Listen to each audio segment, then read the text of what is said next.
世界末日来临后，有这样一间超市，地面光可见人，货物摆放整齐，罕见的没被抢劫一空。一个在人类志愿军工作的小姑娘正在零元购，还玩起了滑行运动。然而祸不单行，遇到猎食的丧尸，小姑娘被2只丧尸前后夹击。这时一道浑厚男声突兀出现，惊得男主吉伦从昏迷中醒来，他身边坐着个喊他名字的医生。原来刚才女孩遇难的事不过是个梦。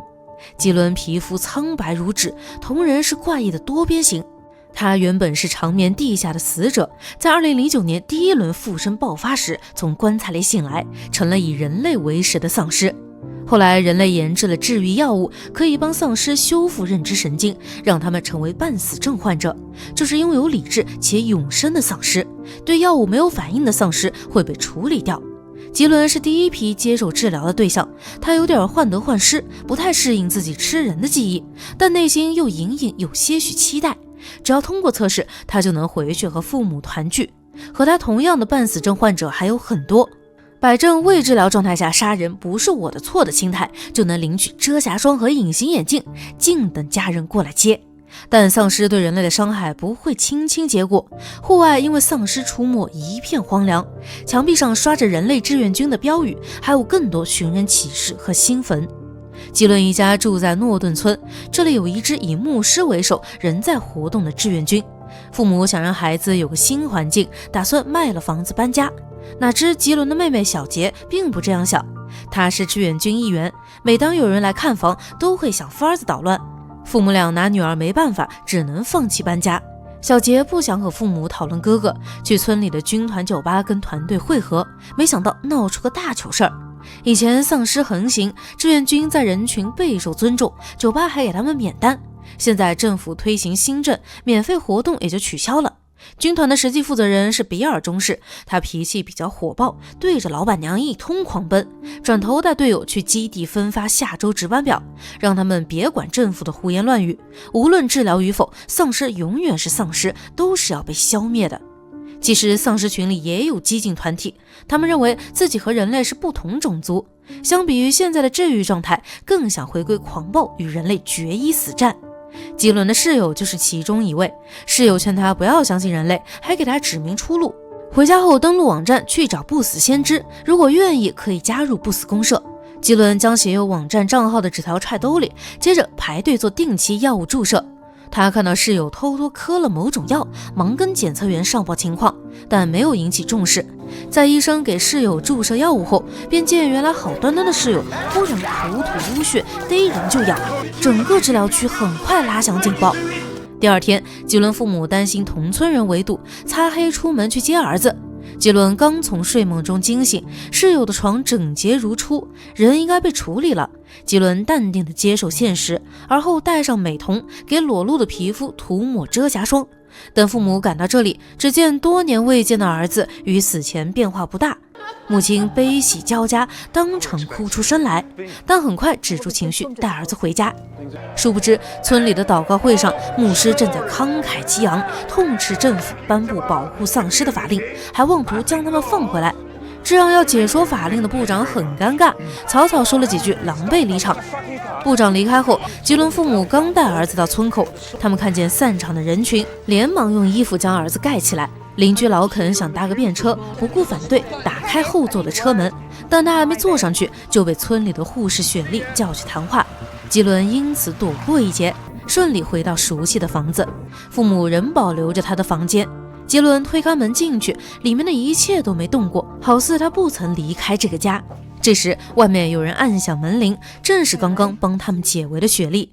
雪莉以前在一家疗养院工作，几个月前她接到一通电话，对方是半死症事务部，邀请她参加半死症护理官培训。于是雪莉辞去了工作，为了爱与和平偷偷去培训。此刻他突然拜访，是想教吉伦父母给孩子注射药物。丧尸无法自主产生细胞，要靠这东西生成神经细胞，维持脑内化学物质平衡。1天1次定时注射，操作起来很简单，只要将注射器对准丧尸背部脊椎处的洞口，轻轻一压，药物就能进入丧尸体内。可对丧尸来说却无比痛苦。那一瞬间，吉伦又想起猎食的场景，他没有告诉父母这种状况。雪莉劝吉伦尽量不要出门，保护法案刚刚成立，外面的人们还很暴躁。接下来把妈妈叫去厨房私聊，递给她一把电击棒，表示最近一种禁药在半死症孩子之间流通，名字叫蓝色赦免，应该是前面是有颗的那种药。如果吉伦误入歧途，孩子妈就得用电击棒对付他，之后再联系雪莉过来处理。其实雪莉的处境也不好，她的儿子菲利普在教区理事会任职，是志愿军那边的人，雪莉不敢透露自己工作的事儿。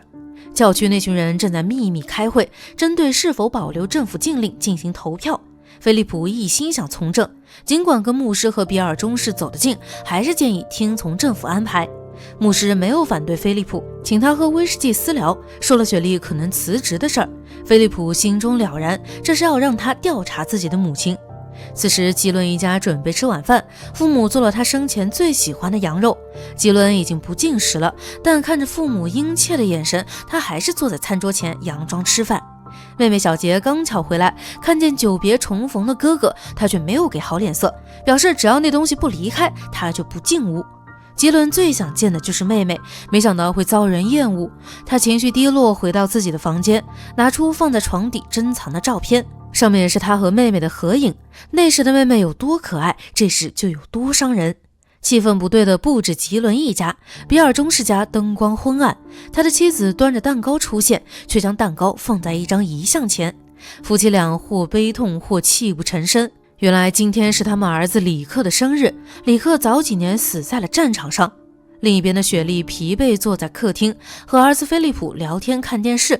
菲利普没有挑明疑惑，话里藏着讥讽，询问母亲工作的事儿。实在探不出线索，只好熬夜等母亲睡着，偷偷打开母亲的工作笔记本。谁知他在专注施密码时被雪莉看见了，菲利普连忙找借口，说自己在看动作片缓解压力。雪莉看着身强体健的儿子，内心了然，孩子大了，有欲望了。回到家的吉伦脑海又在闪回记忆，又是那间超市，他和同类袭击了那位小姑娘。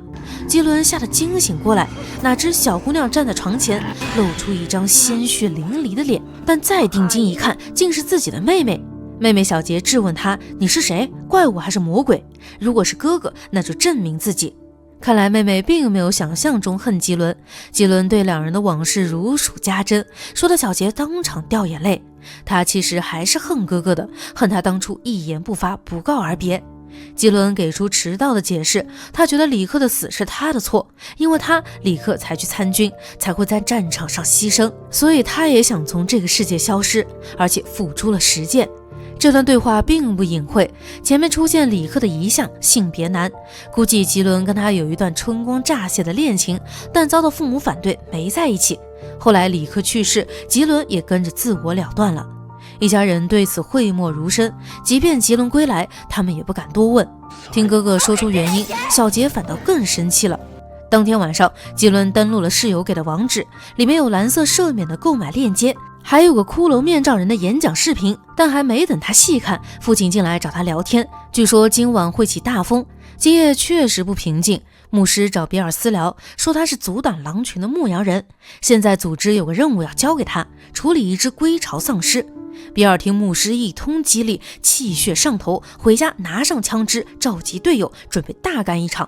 小杰从对讲机中听到行动内容，马不停蹄往家里赶。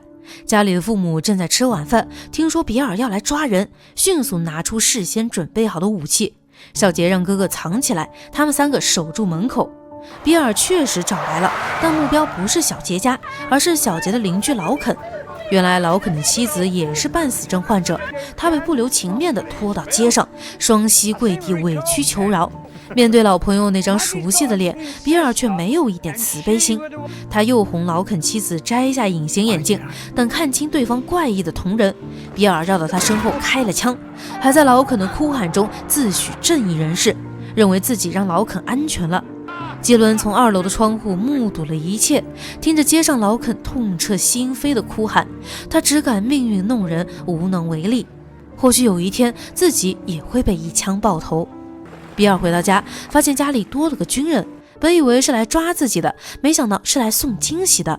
国防部在阿富汗找到李克了，李克也成了半死症患者。面对死后归来的儿子，比尔会如何处置呢？片中给了基伦家几幅油画镜头，说明他生前是个美术生，心思细腻敏感。在看到枪杀同类的场景，并得知恋人李克回来，基伦又将作何选择？附身第1季第1集的故事到此结束啦，后续我还会讲解这部剧，想知道剧情的小伙伴记得关注我哦。